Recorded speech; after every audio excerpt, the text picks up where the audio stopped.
Dahil gusto ni Martin Romualdez magkaroon ng distrito sa loob ng Davao City.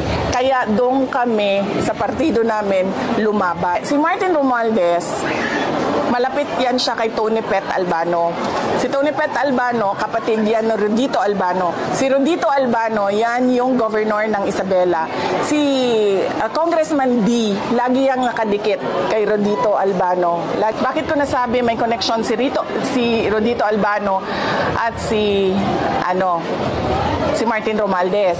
Hindi lang dahil kapatid niya, si Tony Pet Albano, si Rodito Albano ang asawa ni Congressman Maylene Garcia ng 2nd District ng Davao City. Si Rodito Albano ang nagpatakbo kay Javi Campos.